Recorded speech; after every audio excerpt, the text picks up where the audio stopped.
कुछ कहा नहीं जा सकता ये जंग कब खत्म होगी, 2 साल में या 3 साल में। 1 घंटे में यहाँ 10,000 लोग कत्ल हो चुके हैं। अब मैं और क्या लिखूं? मौत पर वक्त की हुकूमत है और मौत और वक्त पर इस जंग की। अगर मौत ही आनी है तो उसको भी खुशामदीद। ये अल्फाज उन खुतूत से लिए गए हैं जो पहली जंग अजीम में हिस्सा लेने वाले हिंदुस्तानी सिपाहियों ने अपने घर वालों को लिखे थे, जिनमें से कई अपने घरों को कभी लौट ही नहीं सके।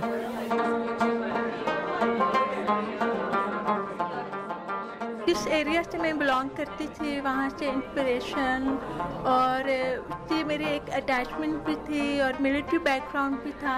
तो मैं ये अवेयरनेस करना चाहती थी कि जो एक गांव है दुमियाल, जिसका अभी लोगों को हिस्ट्री ख़त्म हो गई है, तो मैंने फिर ये सोचा कि मैं इसी हिस्ट्री को लेके मतलब अमेरिका में या इधर को कहीं निकालूँ ताकि लोगों को पता चले कि जहाँ से भी जो निकले थे सोल्जर्स, उन्होंने भी फर्स्ट वर्ल्ड वॉर में लड़ाई वहाँ पे की थी।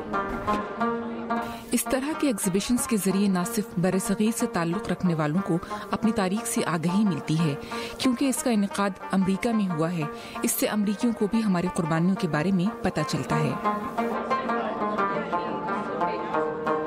अमेरिकन विजिटर्स के लिए सबसे जो अच्छा और ख़ूबसूरत पैगाम है वो ये है कि आर्ट मोहब्बत की ज़बान है, राबतों की ज़बान है, आशिकी की ज़बान है, और इसके ज़रिए पाकिस्तान और उसके आर्टिस्ट, हमारे बरसगीर के आर्टिस्ट पूरी दुनिया के साथ मुतारफ़ होते हैं। तो ये जो नुमाइश है आज, ये भी उसी सिलसिले की एक कड़ी है। It's very important to pass it on to our generation.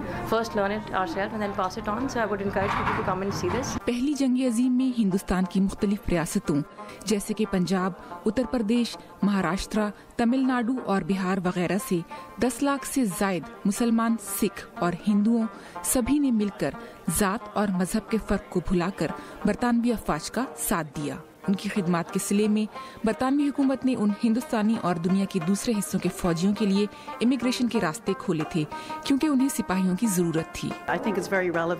तारीख का ये बाब आज के मुआशरे से जुड़ा हुआ है, क्योंकि आज भी लोग बैरून मुल्क में एक बेहतर जिंदगी की खातिर हिजरत करना चाहते हैं, जैसे कि इन फौजियों ने किया। हिंदुस्तानी फौजियों को पहली जंग अजीम में इस्तेमाल किया गया, लेकिन उनको वो एजाज नहीं मिला जो किसी भी फौजी का हक है। सादिया हुसैन की पेंटिंग्स की ये नुमाइश न सिर्फ उन सिपाहियों को बल्कि आज के तारकीन वतन की भी मगरिबी मुमालिक में शिराकत को नुमाया करने की एक कोशिश है। सहर माजिद, उर्दू VOA, वाशिंगटन।